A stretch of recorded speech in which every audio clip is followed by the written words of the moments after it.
Ask me. Yeah, there you go. Yeah, I think.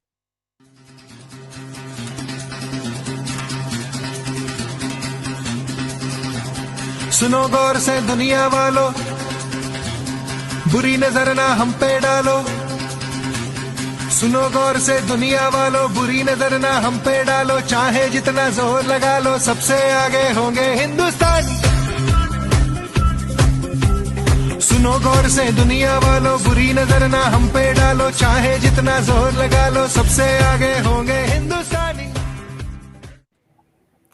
And we are live, everybody. We are live. Welcome to the Bharat Army podcast. I am your host, Ashish Gadvi. Thank you for joining us, everybody, for this World Test Championship Final podcast. We are, of course, doing our World Test Championship Final series. And the past few weeks, you obviously saw us picking our Bharat Army 11 of who we thought we were going to have in the squad. A few of our guys were on those podcasts who are joining us today. But we've forgotten something. We've forgotten that there's another team we're playing against, and we haven't talked about them yet. So to, mount this momentous occasion for the World Test Championship Final, we have for the first time some people on the show who are not Indians. Look at that, everybody. Well, indeed. We have the London New Zealand Cricket Club. So a very, very big welcome to you guys. And, like I said, this is the first time that we've ever had fans of another nation on this show. So thank you very much for joining, guys. We are very, very honored to have you. Why don't you guys tell us a little bit about yourselves? Gerard, why don't we get started with you? Tell us a little bit about New Zealand Cricket Club. Thanks very much, Ash, and thank you very much for the privilege of being the first non-Indian people to come and speak to your absolutely enormous network of supporters. Yeah. It's a real privilege. We're very pleased to be here. So London New Zealand Cricket Club, it's a really big year for us. It's our 70th anniversary since we were founded just after the Second World War in 1951. The first club side that we ever put out way back then was a pretty starred side. We had two guys who'd played Test cricket for England, one who'd played Test cricket for New Zealand, and one who'd been an All Black.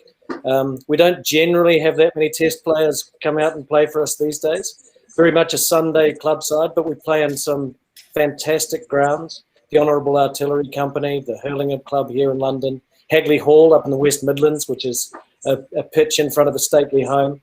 And it's made up of New Zealanders who are away from New Zealand. The original ethos of the club was to set up a sporting club where New Zealanders who travelled across the oceans to come and live in Britain could play cricket on some pretty fabulous grounds. And 70 years later, we're still delivering that for the people who play for the club. Amazing. That's an incredible story, and we are very, very honoured to have you. And can I just also say, as the kids would say about your coat, that is some fine drip going on right there. Well, there's a story to that too, actually. So, what's the story? What's the story behind the coat? The colours are deliberate. So the club was formed in the City of London, so that's the red of the City of London, and uniquely among we're the only non-English organisation allowed to use that particular colour.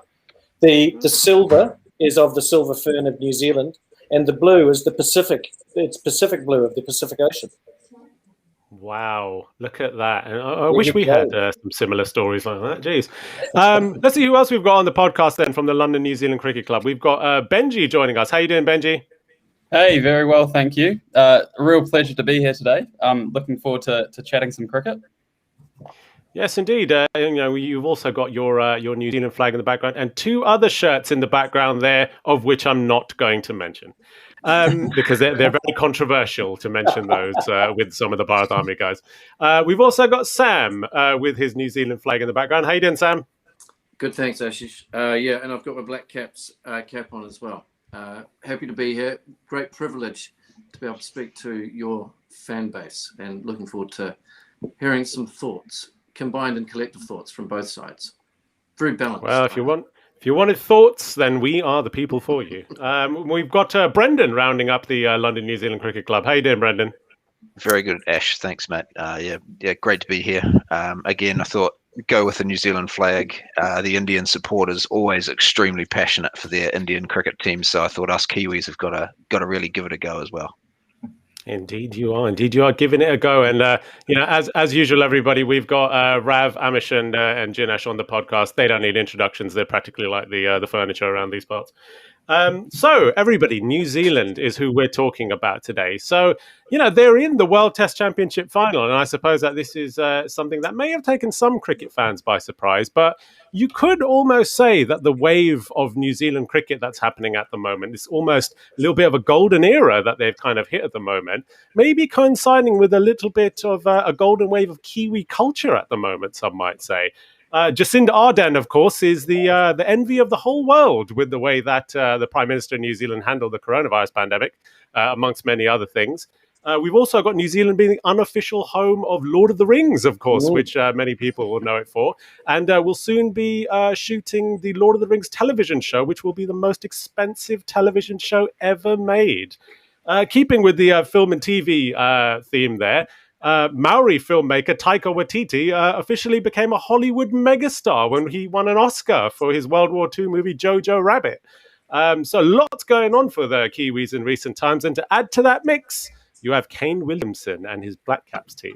So what can we say about this team? Well, they are a successful team, I think it's fair to say. They're in the World Test Championship final. They made the World Cup final, the last match, tying that World Cup final, shall we say, leaving all cricket fans around the world to ask themselves, why does it really matter how many boundaries you hit in an innings? So let's talk a little bit about, first of all, the elephant in the room, guys. We've got to discuss the elephant in the room. Because you guys might have unfinished business with England, but we've got unfinished business with you guys. Because, of course, everybody, let's just get it out of the way before we talk about the World Test Championship final, the World Cup semi-final from 2019. We can't not talk about it. I know that revenge has been on our minds ever since then, but let's hear some of your thoughts of what you felt during that match in a tournament in which Martin Guptill basically did nothing for the entire tournament except do his best impression of John T. Rhodes in the World Cup semi-final against MS Dhoni and running him out.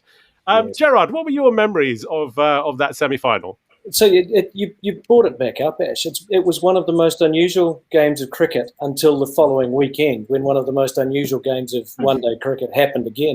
It was a game over 2 days, as you'll recall. The weather interruption meant a one-day match happened over 2 days. As you say, Martin Guptill had a forgettable tournament until that point. But if you're going to do one thing in a tournament of that nature, running out MS Dhoni is the thing to do. And I think most New Zealanders looked at that semi-final with a bit of trepidation until we took the top order out.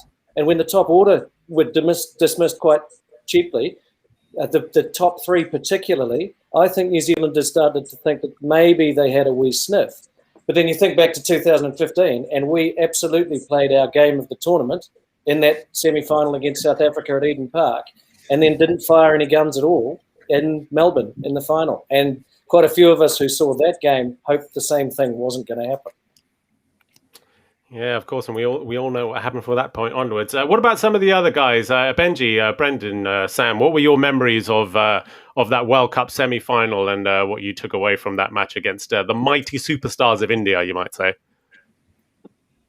I'll happily shoot. I was lucky enough at that point to be back in New Zealand, so the timings it was very much overnight, and I'm not great at staying up, but the adrenaline over the sort of 6-hour period or 4-hour period that it took for that second innings was kind of incredible. I think I could have probably lived off those first 4 wickets and that Jimmy Neesham catch for several days. It kept me up for a long time.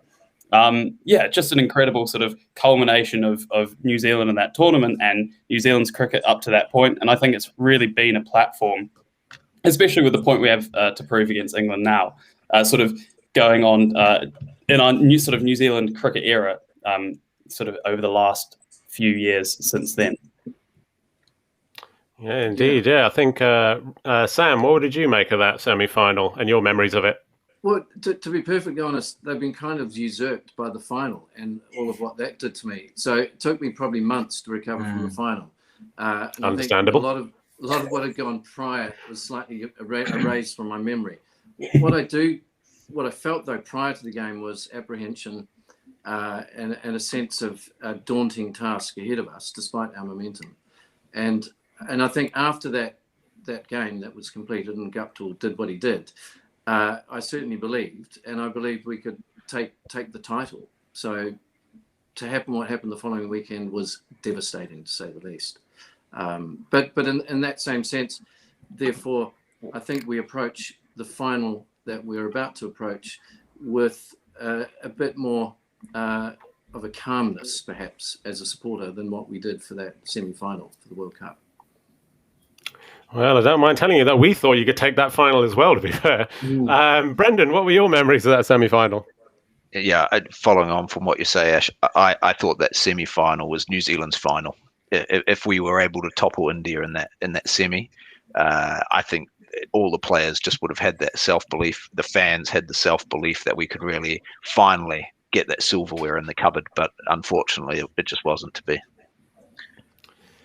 Yes, indeed. Yeah, Ben Stokes, New Zealand's favourite son or least favourite son. I'm not sure what you would call him at this point. Rav, you were in the stadium that day, weren't you, in Manchester for that semi-final?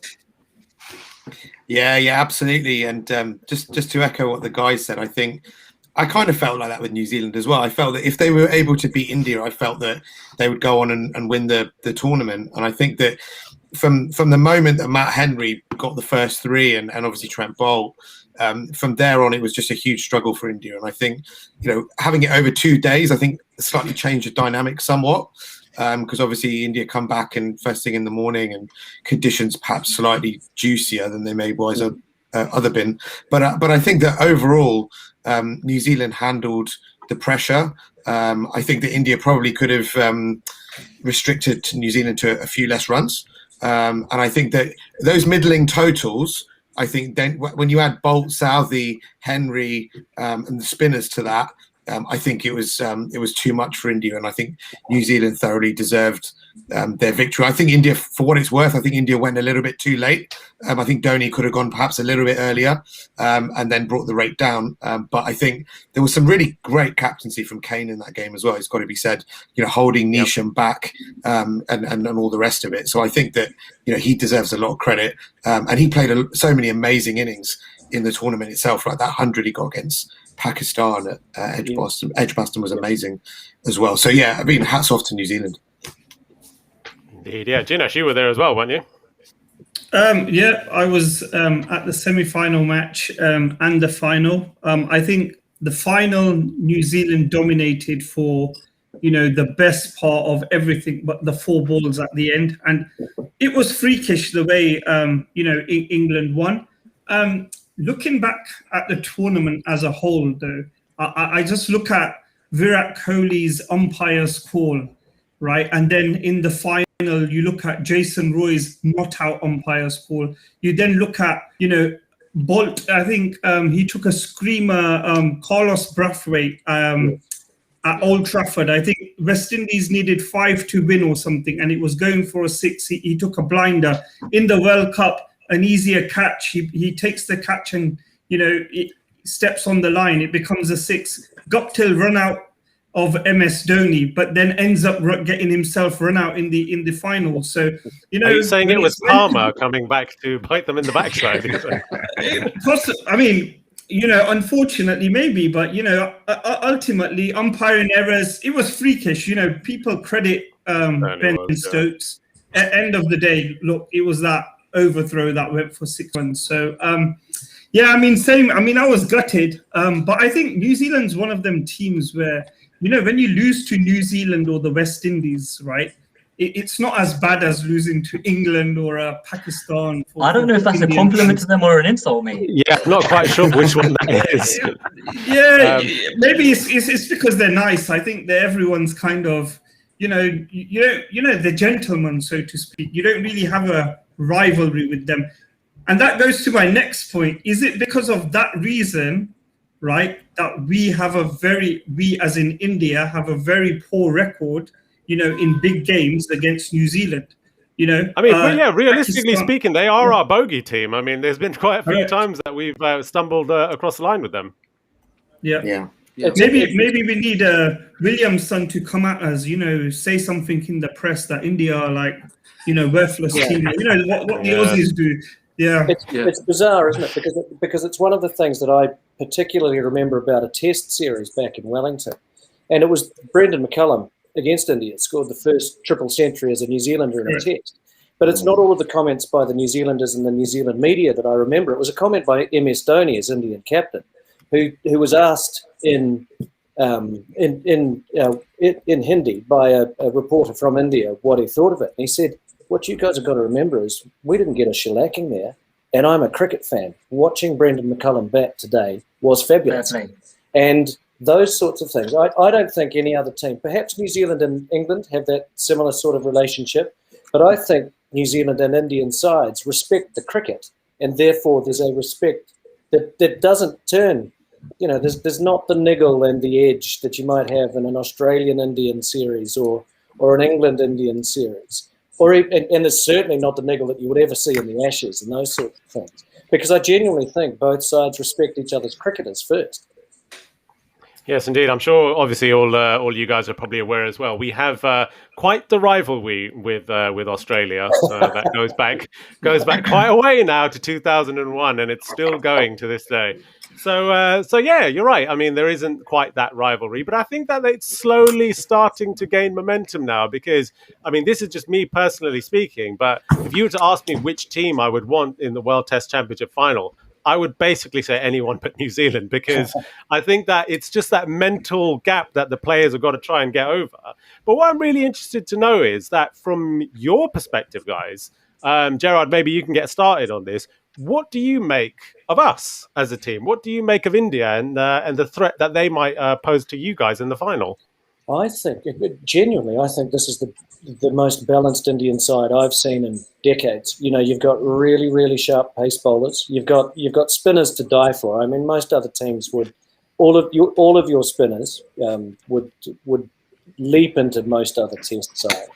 And then I know that there's almost a cult of cricket personality built up around Virat Kohli, but Virat's not the only wicket test sides have to get. For a first thing, you've got to get 10 wickets twice in order to win a test.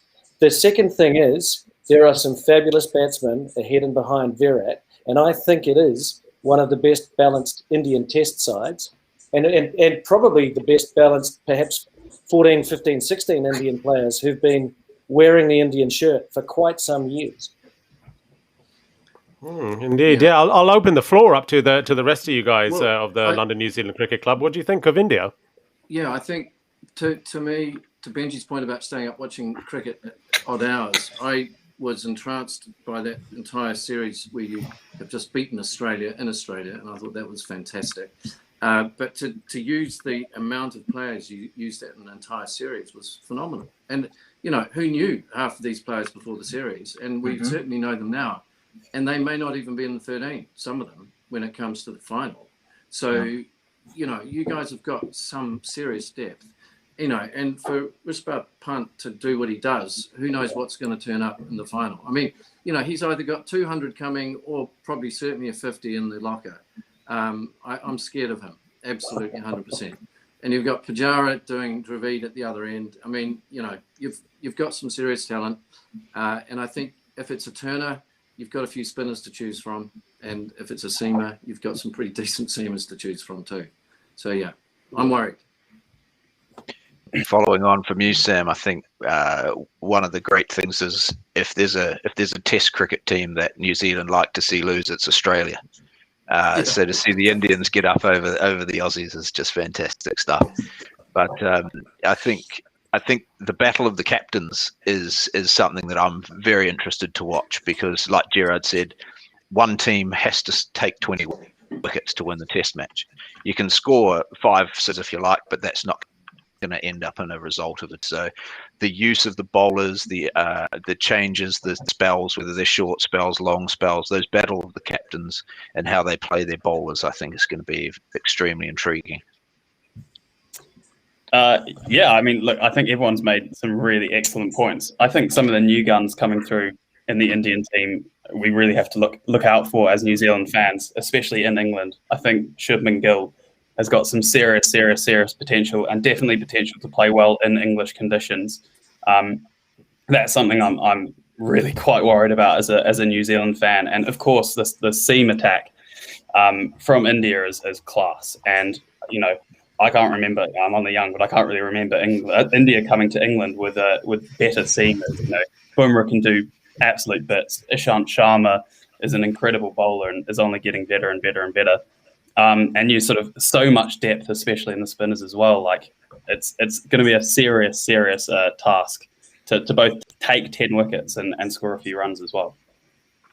Yeah. Yes, indeed. Yeah. Well, our fans are in full force asking us questions for you guys, and we've just had a question come in from Sanchit. How you doing, Sanchit? Our Rajasthan Royals fan in our IPL Weekly podcast, saying, would New Zealand be happy with a flatter surface being prepared for the final, or do they want to see the greenish wicket? Now, that's an interesting question. We haven't really talked much about Southampton and the conditions that are in there, but just off the top of your head, what do you think you guys would prefer? I think I know what the answer is, but let's hear from you.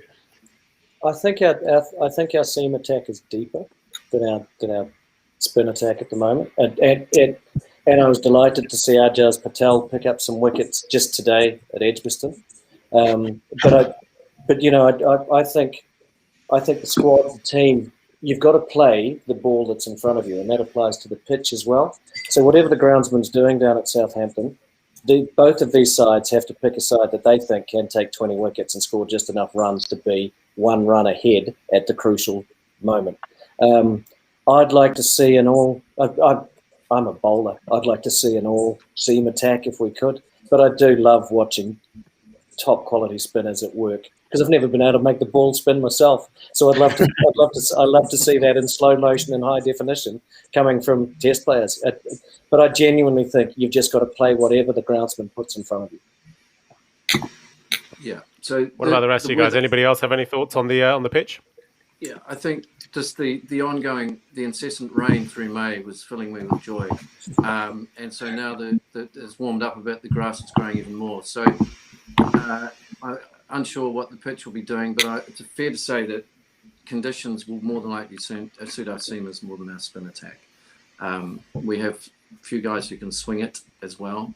Matt Henry today, who may or may not be in the Test side, was swinging it today, and I think to have proponents of that is pretty useful for us. So I would like to see an all-pace attack with a lot of swing. So, well, all-pace. Benji, what do you think? Yeah, totally agree with the boys. If we can get away with not having to play some of our spin, which has been sort of a bit lackluster over the last little period, I think that'd be great, and also to sort of nullify the abilities of Jadeja and Ash would be massive for us. They're such class players. Personally, I think they're probably the difference makers for India. So if it's a pitch that doesn't spin and is looking really green, that's great. I'm really happy. I don't think that's going to be the case, though. I'm fairly confident that Southampton's the highest spinning pitch in the UK, and the fact that ICC have control instead of the ECB means I'm not sure we're going to be seeing the most seam-friendly pitch that you would get in England. What are you getting at there, Benji? Brendan, what do you think? Obviously, give me a green top any day. We'll have our seam attack, swinging the ball around, bowling it nice and full, snicking it to the slip cord, and that's what we want to see. I think one of your other fans here, Pranav, also said that the toss is going to be a major factor. And from a New Zealand perspective, like the guys have said, such a great spin attack the Indians have. So I think the toss is a major factor. New Zealand have to win the toss, and we have to bat first because we don't want to bat last against that Indian spin attack. So I'm going to let you guys into a secret. I'm going to be a little bit of a weasel for a minute. Virat Kohli can't win tosses, so I don't think you have much to worry about in that regard. So I mean, it's quite interesting hearing your perspectives about some of our guys. Obviously, you mentioned Pujara being a Rahul Dravid-esque batsman, and Pujara is a name that really divides opinion. Amazingly enough, on the Indian side, where us in Jinesh in particular, we've had quite quite a few podcasts of us debating how good Pujara actually is. So we're probably in a good place to tell you guys about what you don't know about the Indian team. So why don't you tell us what we don't know about the New Zealand team? Where are the possible chinks in the armor that you think might be the place that India can exploit? Well, if it's a turning pitch, I would be hesitant to suggest that we've got a lot to compare to your spin attack. So I think that's why we're all in on the seam attack. I think when it comes to durability of the top order, I think we have got a new opener in Devon Conway, but I guess he's made a bit of a statement. Good start. He has indeed, yeah, not a bad start. Yeah, I think the two left-handers opening, I don't necessarily think it's a great one, particularly with your seam attack. I prefer we had a left and a right, but that's small. You know, my slight concern is BJ's being rested. He's got a sore back. Kane's got a sore elbow. Ross is getting quite old. You know, we are at the sort of upper end of our level of experience in terms of some very good players and some people perhaps coming to their end of their careers as well. So that's something in my mind. Yeah, we're getting there. Are we sort of leaping like a triple jumper to the final? Are we just getting there? I'm unsure. That's what I'm concerned about. I think we haven't quite nailed down that all-rounder position. I think it's very dependent. There's no one player that I think we have to pick. It's very dependent on the conditions. You know, whether we need to play a spinner, whether Santner comes in, whether we play, you know, who obviously offers some batting options, or whether Ajaz Patel offers, you know, a lot more consistent spinning options and doesn't give Rishabh Pant the opportunity to sort of put the bad ball away that I think Santner probably gives at the moment. Even the sort of trade-off between Mitchell's batting and de Grandhomme's bowling, I think is a really interesting question. It'll be interesting to see how Mitchell goes in this test match. But I think that's probably a slot where we've got a very, very good sort of middle order, top order, and our bowling attack, you know, sort of everyone knows is top class, but sort of the link between the two, I think, is missing a little bit. I think Mitchell Santner is who I would want to face if I was an Indian batsman. So if I was going to play a spinner, if I was New Zealand, I would have Patel ahead of Santner because, yes, Patel can't bat, but when you've got someone like Wagner batting at, you know, number 10 and scoring runs, I don't really think you need that extra batsman. Santner, I think the Indian batsman will feast on him all day long. Patel, he's got a bit about him. So, you know, India, for all the talk that we are a nation that plays spin well, in recent time, we have been pathetic players of spin. It's actually embarrassing how we play spin bowling. You know, just the recent series in England, Joe Root took 5 wickets for next to nothing. So I think it's a myth how we play spin bowling these days. You know, Dominic Best getting Kohli out. You know, Ali get a bowling Kohli. So even our best player is not as, you know, sure against spin as they probably once were. And but this is what's so. Yeah, go ahead. I was going to say, I wonder if that's because they come out to face. They naturally come out to face sides where they've spent time in the nets with some of the world's best spin bowlers, and therefore they relax a little when they face bowlers that they're not particularly familiar with. Because a lot of these guys, you know, they get exposed to each other in the IPL and things like that, but there's not a lot of overseas spin bowlers selected in the IPL. There's not a lot of time, you know, in the way that all cricketers now spend a great deal of time playing against each other or with each other or same teams or whatever it might happen to be in different leagues. And I wonder whether they do miss out a little because they mentally they can't help but relax as they step across the white line to face another country's spinners because they're thinking they're not as good as the ones I face in the net. Therefore, I can relax just a little. Oh, my God, I'm back in the pavilion.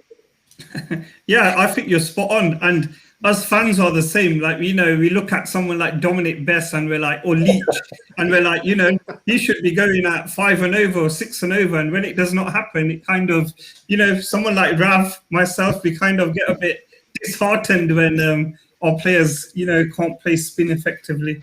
Yes, yeah, and I can see it. But just to go back to the question as asked, Yeah. Is there a weakness? I think for the first time, New Zealand cricket supporters can say there's not a glaring weakness in that squad of 15, 16, 18 who will make the team in a week's time. The one area where I am a little concerned, and Sam brought it up earlier, is there are niggling injuries. A back injury for a wicketkeeper isn't great, and I know BJ Watling is coming to the end of an absolutely magnificent career as a keeper batsman for New Zealand. And we, emotionally, every New Zealand cricket fan wants BJ to go out on a high. Of course, yeah. And announced retirement, of course, yeah. Yeah, indeed. And then alongside that is Kane's niggly elbow. But we have got, I think last time I looked, I think there's 3 of our top 5 are in the top 10 test batsmen in the world. And it's a long, long time since that's been the case for Kiwis. Indeed, yeah. Brendan, what do you think? Yeah, there's one little edge, I think, that isn't on the player spectrum, and that's the fact that India's played 2 tests at Southampton and New Zealand hasn't played any. So regardless of what the pitch looks like, India has some experience there playing in those conditions on that ground. So they'll have a little bit more knowledge of what that pitch is going to do over 5 days. And the Kiwis can look at all the data they like, but being out in the middle is what counts. So that's going to be. You could also argue that New Zealand have just played 2 test matches, while India have just come off the back of an IPL without any practice training. I think their first group session was yesterday. So New Zealand have put themselves in a good place by having some form of match practice, which obviously India haven't benefited from. We're very happy about that. Amish, let's just stick with you for the moment, just to talk about the Indian perspective a little bit on this, and just give our position on New Zealand. You're absolutely right there, because that's the thing that's been keeping us awake at night, leading up to this one, is that we've had no test match practice coming into this, and New Zealand have played 2 tests in which they both looked really good against England. But guys, once again, when our back's against the wall, that's when India turn up. Mm-hmm. So I'm okay with all these disadvantages. I don't think a worse script could have been written when we were in Australia, yet we still came out on top. So I tend to agree, Amish, and I think that's the New Zealand. We would argue that the Kiwis are going to come out of these 2 tests absolutely exhausted. You guys are fresh as daisies. So. See, the thing is, you guys all mentioned the pitch being a big factor, which I'm sure it is, and India haven't done well in test matches in England for a period of time. But I would probably say that this is the first time I can remember where India are coming in with as good fast bowling attack to play under these conditions to stand up next to New Zealand's bowling. Now, so I believe in our fast bowlers to do a good job or keep us competitive. And whether it's a spinner's pitch or not, I think our spinners are good enough to utilize the conditions based on their skill to still keep us at bay. So I'm not as bothered about the pitch as I am about the toss. I'm also worried about the toss, as I think, that could have a huge deciding factor. The thing is, Amish, are you sure that our fast bowling is as good as theirs? Because I mean, Wagner, Southey, Jameson. Well, whether as good or not, but I think this is the best fast bowling lineup India have had or are coming to England with in a very long time. So I don't think I could have asked for a better bowling lineup. Like, I'll be honest, we don't know if Siraj is going to play, despite him having a brilliant last 6 months. There's good competition there, so I don't think I could have asked for a better fast bowling lineup. Well, check this out right in front of you. So this is Kane Williamson against Jasprit Bumrah. 57 balls that he's obviously played, 33 runs, 2 dismissals. I'm not sure. I think it seems a little bit even Stevens to me. Good Lord, look at that though. Wow, Williamson against Jadeja. No dismissals, 147 balls and 55 runs. Gawley to Jameson, we've got there only just the 1 dismissal. Gawley with 21 runs to his 45. So there is a fair bit going on between these guys. Ishan Latham, obviously we know that. Yeah, we know that Ishan obviously bowls well to left-handers. But go ahead. He loves left-handers. Then again, I think most of those stats are based on the series in New Zealand where it was very low scoring, and the conditions were very similar to probably more similar to what it's going to be like in England. But they were definitely favouring the bowlers. Yeah. I think it's also fair to say that. Go ahead, Sam. So interestingly, this season at the Rose Bowl, Hampshire, the majority of wickets have gone to seamers. Spin has got very few wickets thus far in the county season. So I think your point about the fact that you could probably pick a spinner on a pitch that doesn't favour spin, that would be an advantage. We don't really have a spinner that would be an advantage on a pitch that doesn't spin. So I think you could pick any one of your three and they will make a huge difference, I would have thought, in any condition. The thing that depending, go on, Jin. The thing that I think, you talk about tosses, the pitch, etc. I think in England, a lot is determined by the sky. If there's no clouds, it tends to be nice for batting. If there's clouds, the ball will move around. So I think, look, it may come down to which team bats under sunnier skies.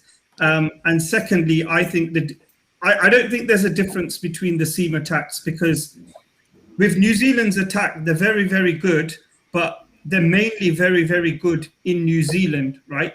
India's seam attack has proven itself in Australia and also in South Africa and England. So I think the differential for me is going to be which one of the batsmen stands out. Like, is it going to be a Kohli or a Williamson or a Latham or a Pujara or a someone's going to have to. Did Ginger say Pujara? He's an Indian, right?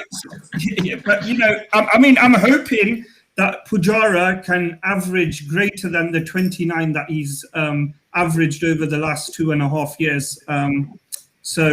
Okay, so Jin, let me stick with you for a minute, because I asked the New Zealand guys what are the weaknesses in their team that we don't know about. Now, I think it's only fair that we hand back the favour and let's tell them about some of the weaknesses in our team, because obviously, you look at some of the other stats coming in there, right? Rahane's obviously done pretty well, but Rahane is one of those people though that we've obviously had question marks against him for quite a while as somebody who hasn't quite done it away from home. I don't think it's just away from home. Look, Rahane, there's a stat out there. I think he has 12 hundreds. When he scores hundreds, India do not lose. Yeah, they've won 9, they've drawn 3. The problem is he has 100. He then has like 10 low scores. The good news for India is since the 100 in Melbourne, he's had a lot of low scores. So as per his graph, he's due a century at the Rose Bowl to shut the likes of me up. So I'll be happy to be shut up. And to be honest, he stood up in Australia when it mattered most, and that's when Kohli went back to India for the birth of his little one. So hopefully another big occasion that we've got in front of us, and Rahane's going to prove us all wrong. He also check won these toss. runs out in. Yeah, he can also win a toss, which Gordon can't do. If we check out these stats in front of us, I mean, check those runs out. 1,095 runs for Ajinkya Rahane. I think he's our highest run scorer in the World Test Championship, if I'm not incorrect. So we gave him a lot of stick, but he seems to be doing all right.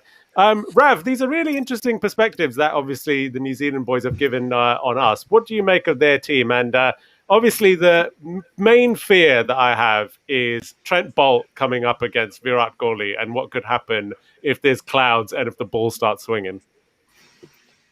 I think Trent Boult, any left arm over bowler, is going to be a huge threat with the Duke's ball, just because of what they can do with it. So he's obviously a threat. I think New Zealand's batting is class all the way through. I think Conway is clearly the missing link to provide that stability. Latham has been a brilliant opener for some time.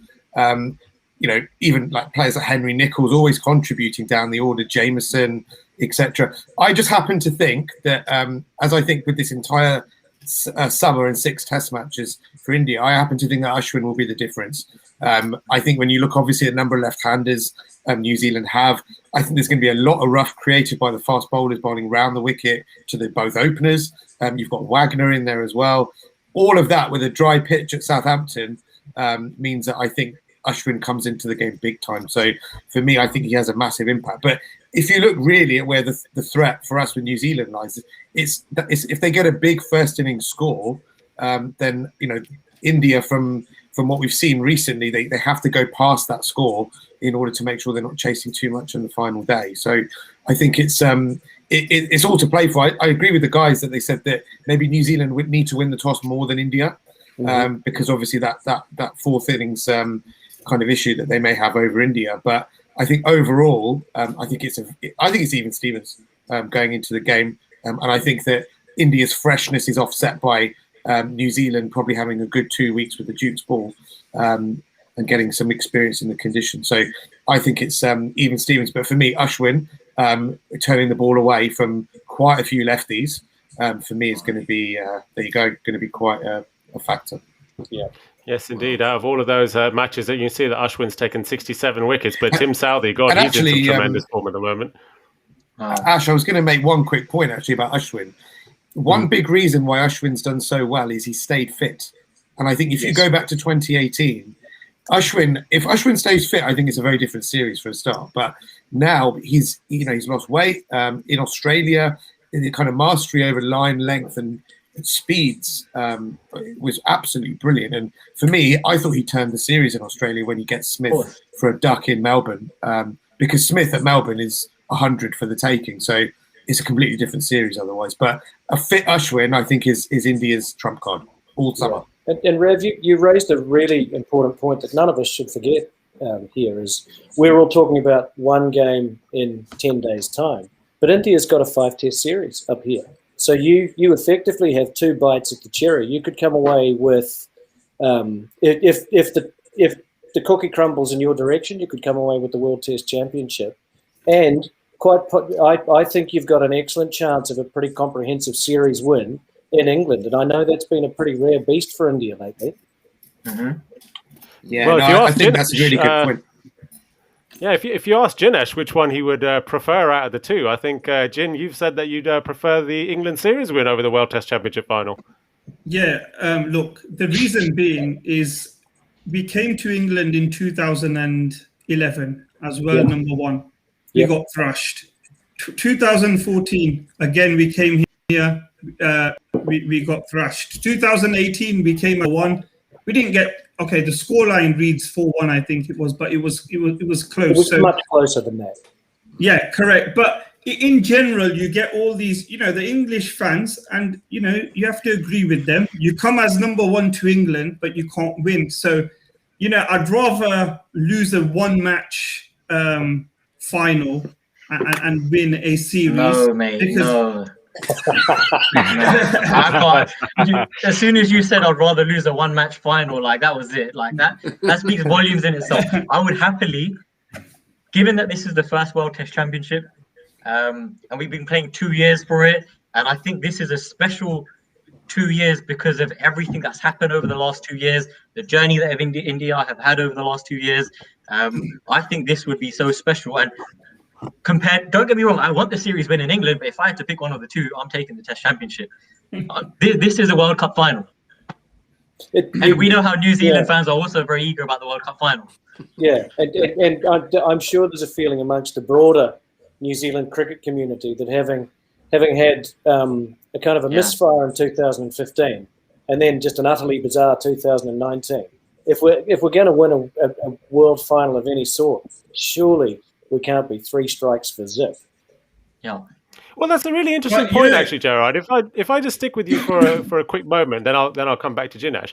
What do you guys actually make of the World Test Championship and how it's been so far? And the format, and do you think it's been good for the game? And more importantly, one of the things that we keep talking about a lot is the final just being the 1 match is something that I think that doesn't quite hit the mark for us. I know exactly what you're saying. I mean, it's bizarre that we have a World Test Championship build-up based on Test series at home, away, all over the world, and yet you come to the final and it turns out to be a 1-shot, in England. There's every chance it rains for 5 days, and then we have even with the 6th day, we might end up with a washout. I think a 3-test series was a risk for something that is, exactly as you said, the first final in history. I hope they continue with the format, and I hope that it leads to it leads to some form of alleviation of one of the frustrations that we all have as New Zealand fans. Our sides don't get to play enough Test cricket at home and away. We don't get to play India at home. in India as often as we would like. We don't get 4 and 5 test series. We don't play I mean, the series that we just had in Australia, I think, was the first one in more than a decade. Wow. We just don't get to play enough test cricket. And we have an admittedly golden generation coming through. And I hope those guys get to play dozens and dozens of tests together. But if you compare, say, Tim Southey and Trent with their, I think, high 70s, late 60s, early 70s numbers of tests played versus, say, Jimmy Anderson and Stuart Broad, who've had similar. Jimmy Anderson's had a very similar length of career to Tim. He's played more than double the number of tests. Without getting too conspiracy theorist about this, though, what do you think the reason for that might be? So I think it's twofold. I think in New Zealand Cricket Administration does struggle to get numbers through the gate. It's why we've moved back to much smaller stadiums with smaller crowds, because we can manage to sell several thousand tickets to a test. We struggle to sell tens of thousands of tickets to a test. And as a consequence, it's very difficult to reciprocate, say, a 2-test series in New Zealand and turn that into a 4-test series in India. Now, I wonder if a victory in the World Test Championship final might make New Zealand more of a draw card in some of the places where it matters. And the Aussies are just a law unto themselves when it comes to matches against us. I think they genuinely enjoy, and the administrators enjoy setting up the white ball games between New Zealand and Australia, but not the red ball stuff. Guys, question. How do you, because you mentioned a good point about not playing as many tests, and I appreciate that COVID's interrupted, but how do you feel about New Zealand's journey to the final? Because I think you guys, you beat us, unfortunately, and you beat Pakistan and West Indies, if I'm correct. That's correct, yep. And you haven't won away from home. Not a series, no. No. So how do you guys feel? There was also the issue of Australia's slow over rate as well, and then being dock points. That was a shame. And Australia refused to go to South Africa. Yes, that too. Yes. Yeah, so I think you guys have played 11 games in the journey. Yes. How many have India played? 17. Yeah, there you go. Yeah. But it goes back to your point of not having the big series, because we had 3 against Australia, 5 against, in the last 6 since November, December, or whenever it was, we've played 8 matches. Yes. So I think, Amish, one thing I'd say, so the only reform I would make to the World Test Championship, apart from making it 3-set series, is I would give more points for away wins. Correct. Because I think that clearly that is a huge achievement to win away from home in an era when home advantage is so big. So I totally agree with you. I agree with you, but do you think there needs to be some form of a weighting on who you're playing? The thing is, it's already complicated, so you can't complicate it even more, right? Like, for example, we got to a situation in December, January, where there's so many permutations and combinations, right? So you have to, at the end of the day, it's for the people. And one of the reasons why it works is the last test match, right? When Williamson declared and England did not go for it. If that was a WTC match, right, I can guarantee you they would have made a better effort, right, to kind of go and push for the run. So, but the other difference I would do is I'd make sure that all series are minimum 3 test matches. I think, 2 test matches are just, it's ridiculous. Like, someone like New Zealand should have 3 test matches at home against any country. Yeah, because otherwise it can fizzle into a 1-1 draw. In a 3-test series, at least there is the chance of one side picking up enough wins to take the series. Yeah. I think 60 well, points I'll tell you what, we is can too much. Indeed, yeah. Well, I suppose we can talk about all the reforms to the World Test Championship format all we want. Funnily enough, the ICC don't tend to listen to this podcast, or maybe they might in the future. Who knows?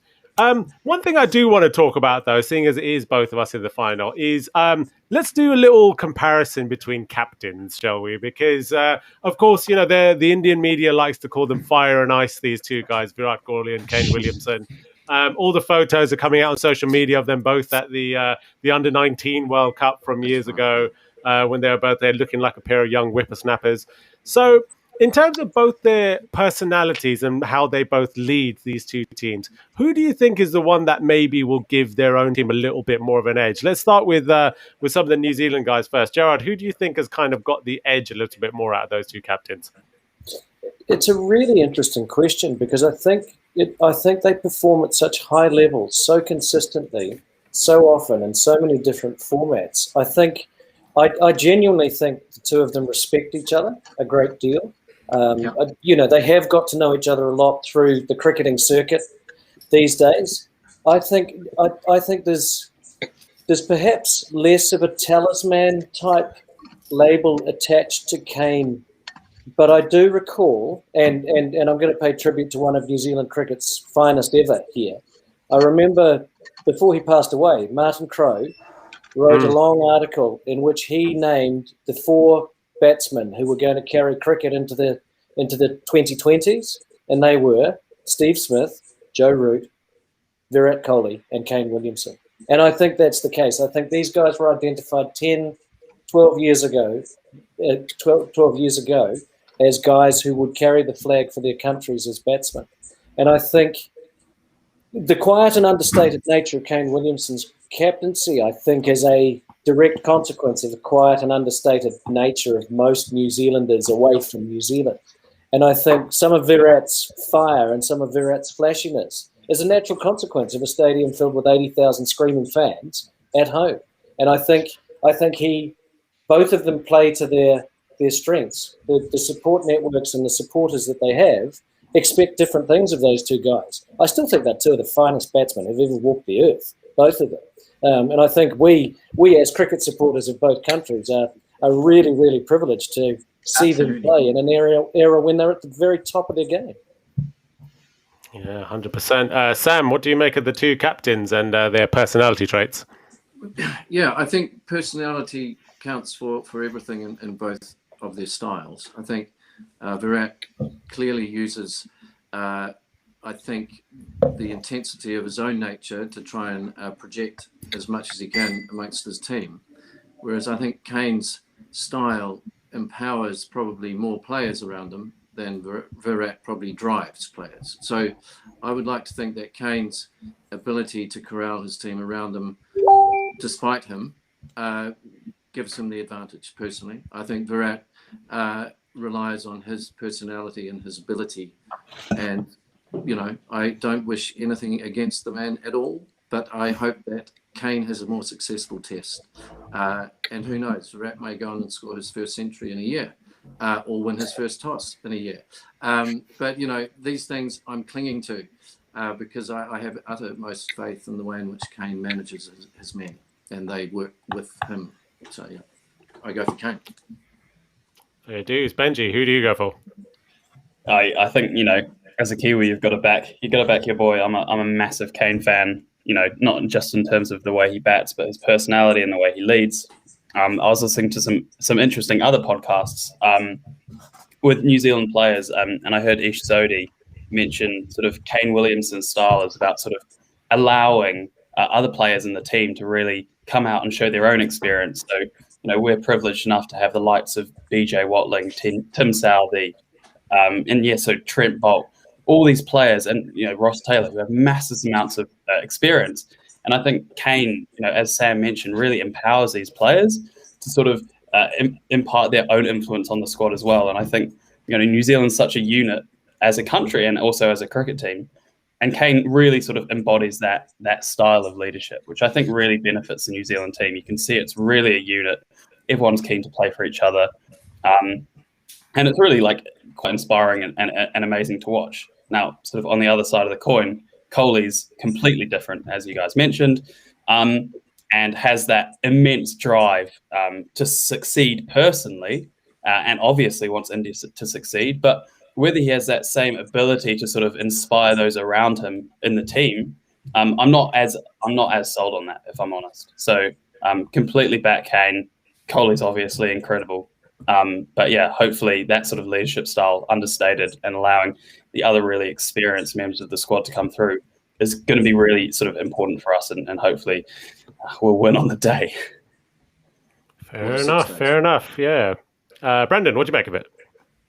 Well, just to throw a cat amongst the pigeons, I'm going to disagree with my fellow LNZ Respect.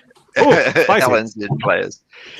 I'm gonna back Kohli on the pure fact that if India gets into a position that they don't want to be in, I think that fire inside Kohli is really going to ignite something in the players and bring them back to where they need to be. That sometimes that laid back Kiwi attitude of, oh well, she'll be right, it'll work itself out. That could play against us. All right, fair enough. Rav, we saw a very different India side in Australia when Virat Kohli wasn't there. And some obviously started to question, is he the right man for this position, blah, blah, blah. You know how it goes. Who do you back out of these two? Who do you think slightly has the edge out of these two captains? I think that clearly when the going gets tough, they're very different in terms of how they try and corral the group and bring everybody together. So VK is a kind of player who I think he kind of builds up that atmosphere to a point where he feels that he can bring out the best in the whole side and just raise the temperature a little bit. Whereas I think with Kane, I think that in a very tight situation, he's very, very calm. And I think that clearly transmits itself well onto the team, as it did in that semi-final. New Zealand kept their cool. And that made a lot of difference, I think. So I think in terms of who comes out on top, I just happen to think that there's been a lot said by Kohli, by Shastri about the importance of India with Test cricket and how important it is for India to drive Test cricket in order to really help the game on a global level. And I think that they take a lot of pride in those 2 series wins in Australia. And I think they see this as the kind of continuity and finalization of that journey. So I see them as being incredibly driven to do this to a point where I would back Kohli in that situation. Fair enough. Jinesh, what do you think out of these two captains? I'd back Kohli as well. I think a lot of issues that we as Indians have when it comes to Kohli, the captain, is driven from Kohli, the one-day international captain, right? The people's favorite is Dhoni. People still remember Dhoni. And it's kind of unfair because, Do you say people or do you mean you? No, I mean, it's not just myself, I mean. To be fair to him, Rav, yeah. I mean, like Martin Guptill was called the man that broke 1 billion hearts after that World Cup semi-final. Yeah. But I'd like to differentiate, right? In white ball cricket, I think, he's not instinctive. But in red ball cricket, you cannot fault him. He's been captain of the #1 Test side for the last 5 or 6 years. If you look at what he's brought into the Indian team from a fitness perspective, right? He decided to become fitter. The team has decided to become fitter on the back of that. Not just the team, but even the domestic structure of cricketers in India are fitter because of, Virat Kohli's vision. If you look at the fast bowlers under Virat Kohli, right? Very good point. In the past, right, Mohammad Shami, first spell, amazing. Second spell, amazing. End of the day, he's tired. These days, Indian bowlers do not get tired in the 90th over. They keep on pounding in. And it's down to fitness. That comes from leadership, which is Virat Kohli. And in terms of Virat versus Williamson, right, it's about cultures as well. It's the countries we come from. Cricket in New Zealand's not the #1 sport. Cricket in India is the #1 sport. If Williamson went for a coffee in Southampton, he may get 1 or 2 people approach him. If Kohli went for a coffee, don't be rude, man. Yeah. So you know what I'm saying? It's different. If Kohli went for a coffee in Southampton, his GPS coordinates would be on Twitter in like 2 seconds flat, basically. Yeah. Exactly. So these kind of things drive your personality and drive the way you are. So I prefer both of them to be individual. In Australia, I thought Virat Kohli was a bit, and the first test against England, he was a bit too cool, a bit too kind, and that reflected in India's performance. You know, second test against England, they were more ruthless and they played better. So, yeah. Cool. If this was a game of schoolyard cricket, backyard cricket, what I'd really love to see is the captains switch teams and really see what happens then. That would be really interesting with the difference in cultures and things that we're talking about, and the different way that they go about captaining teams. That would be extremely fascinating. Indeed, it would. Yeah, Amish, who do you back out of these two captains? So, in terms of backing, I'm just going to stick with Kohli because I want India to win. I'm not going to back the opposite. Come on, Amish. Come on. However, what I will say is everyone knows I'm a huge fan of Dhoni, and I feel like Kane Williamson, his man management reminds me a bit more of Dhoni, and even Stephen Fleming to an extent.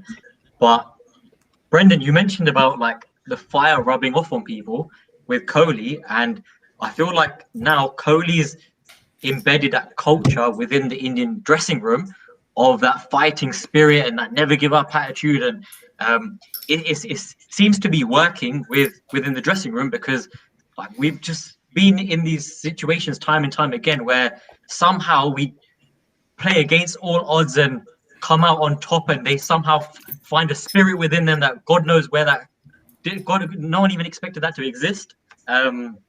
So yeah, they're very different styles, but I think we should just appreciate that.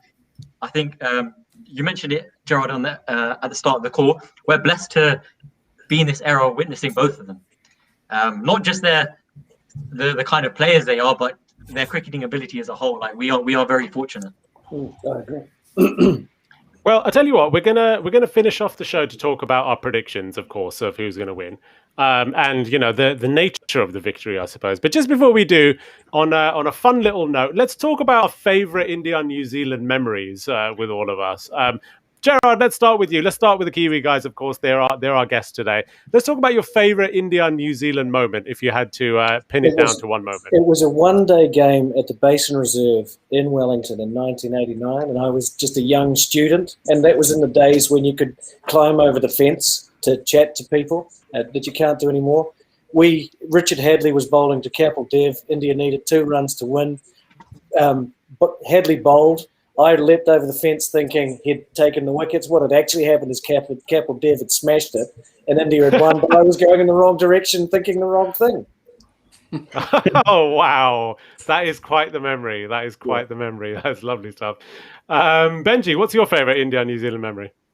Well, I'm a massive cricket nerd, and I guess when I'm sort of feeling down in general life, I go on YouTube and I search Brendan McCullum 300 and just watch. There's a nice half-hour clip of him scoring all those boundaries and Ian Smith commentating over him scoring the 300. And I honestly think that's one of my favourite cricketing moments in general. And it's just just so happens it was against India, and it's just such an incredible moment for New Zealand cricket, for one of my favourite players of all time. And yeah, as I said, I've probably seen that video about 50 times.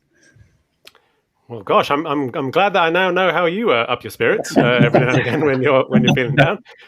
Sam, what's your favourite India-New Zealand memory? So it's against India again. Well, no, this is against India. It's at Lancaster Park. I don't remember what year. It was Sanjay Mandraker, LBW, Richard Hadley, his 400th test wicket. It was a big moment. Very proud, fellow Cantabrian, and I was there to witness it. So yeah, that was my moment. Wow, the legend that is Richard Hadley. Brendan, how about your favourite moment? My favourite moment is going down Eden Park with the family. 3 generations, me, my parents, my grandfather. He was a big cricket fan. But the thing that really got me about that game, New Zealand versus India, was the crowd, the atmosphere, the passion, the absolute passion that Indian fans have. I'm like, am I in Auckland? Am I in New Zealand? Like the absolute passion of all the Indian fans. It just incredible, and I absolutely love it. Lovely stuff. Some lovely memories for you guys there. Rav, what's your favourite India-New Zealand memory? Lord knows we probably don't have many of them, but what's your favourite? We haven't got many in the last 2 years. There haven't been many. No. So I'm going to go back to 2 memories. One is 1999 Hamilton, Twin Hundreds by Dravid. 190, brilliant 100. And then the second one was we played a 7-match series in New Zealand 2002. Virendra Sehwag got 2 brilliant 100s on some very tough wickets. So one test memory, one white ball memory. Yeah. Lovely stuff there. Jinesh, what's your favourite India-New Zealand memory? There's not many, to be honest. Like Rav, the 2002 series stands out, the one day when Sehwag hit, because the Sehwag 100s were magical, because up until that point, no Indian could buy a run in New Zealand. And the second one is 2009, I think. We won a test series in New Zealand, and I think it was Gautam Gambhir that batted 11 hours and scored a ton. So that comes to mind. Lovely, yeah. Amish, how about yours? I will pass on that, mate. he's too young, is what that means. Yeah. Oh dear. Okay, fair enough. And the semi-final is memorable as well. Do you know what? I actually don't want to. You guys started this podcast off with probably the worst memory for something that we're not over, and I can't imagine how you guys are feeling as New Zealand fans talking about the World Cup again. So probably let's just never mention the 2019 World Cup. Yeah. I probably agree with you, mate. Okay, fair enough. Well, look, my favourite memory. I'm not even going to go for an India-New Zealand match here. I'm going to go for a moment when our two nations came together in friendship. Everybody says that the IPL obviously changed all of cricket, but if it wasn't for that first match and that first innings, 158 from Brendan McCullum, Kolkata Knight Riders, then perhaps the whole thing would have gone to pot. But he started it off on such a massive note that it was all uphill from there. Right, okay, so to end this then, we're going to talk about our predictions. So, all right, let's hear it, Kiwis. I'm guessing all of you are obviously going for New Zealand. Let's talk about how you think you're going to win this and how you think it's about to fare. So I think we win the toss, and I think we put on a very, very big score. And there's a rain day, and we use the 6th day, and both teams are competitive. One's trying to bat to save, and the other's trying to take wickets. And I'm hoping that the one trying to take wickets is wearing a silver fur. Okay. To carry on with that, the other thing to remember is a tie or a draw does not give anyone the right to hold the trophy outright. It will be shared. So it's not boundaries, is it? No. So, we don't talk about that. I'm going for Kane Williamson with an iced coffee, Virat with a hot coffee on the fire and ice theme, and I'm looking at a very, very tense draw. And I would like to think that we can share this trophy together, personally. Respect. Fair enough, I'll take that. Benji, how about yourself? I'll go next. Look, I think it's gonna require a pretty gutsy performance from either team. As I said, I'm gonna back the boys. I think New Zealand are gonna win it. As G said, in a 5-day test, that probably will need to use the extra day. I'm not sure there are going to be massive scores all across the board. I think it's going to be sort of runs chipping away all the way through the order. And I think what's going to just tip the scales in our balance, in our favour is our lower order smashing a few runs. I'd like to see Trent Bolt, continue being the number 11 with the most sixes scored. So I think that's going to sort of tip the scales in our favour. Lovely stuff. Brendan, what's your prediction? I'm with Gerard. If New Zealand win the toss, I think we'll take 20 wickets. I think we'll get the job done. If we don't, then we have to bat very well against a pace attack that bowls 5 miles an hour faster than any of our bowlers. And looking at the stats over the Lord's Test, the top order batsmen don't do as well against bowlers that are that 5 mile an hour quicker. So overall prediction: New Zealand bat first, and we win it. And if we don't, then I think it's India's for the taking. Interesting. Right, let's go over to the Indian guys then. Rav, who do you think is going to win and how? I think India will lose the toss. I think New Zealand will bat first, and I think they will get a total under 300. And I think India hopefully will get a nice little lead on that. Hopefully get themselves kind of 400, 450. Then the pitch obviously starts to dry out. And as predicted, I think Ashwin really turns the game in that third innings. And then India chase maybe 70 or to 100 to get a famous trophy. 70 for 9 in that last inning, so they'll probably be. Jin, what do you think about the match and how it's going to go? I think India have got the capability to get 20 wickets in the same way New Zealand have. I think the Pujara-Rahane partnership will win it for us to shut me up for life. Wow. I hope it happens. I hope it happens. Fair enough. And Amish, your prediction to cap off this episode? So I'm not even going to answer the question of who I think is going to win it, because that would be so wrong of me to say anything other than India. But guys, I'm just looking for a brilliant test. It'll be good to be back in the stadiums, creating some atmosphere. I think this is the first time this in life I've seen more non-Indian flags, and I think I'm talking about this podcast session right now, because hopefully back in the stadiums, like there'll be a sea of blue. And I'm just looking forward to the game. Lovely stuff. And my prediction is that the entire test will be washed out, and Sky Sports will show a replay of the 2005 Ashes to make up the time. Right. Thank you very much for joining us, everybody. Thank you for all of our viewers coming on today. We really appreciate the comments and appreciate the views. A very, very special thank you to the London New Zealand Cricket Club. It's been fantastic having you guys on today. Yeah. And we hope we can have you back for a dissection of the final and how it went. We'd love to. It's been a real privilege. And thank you very much indeed for inviting us on.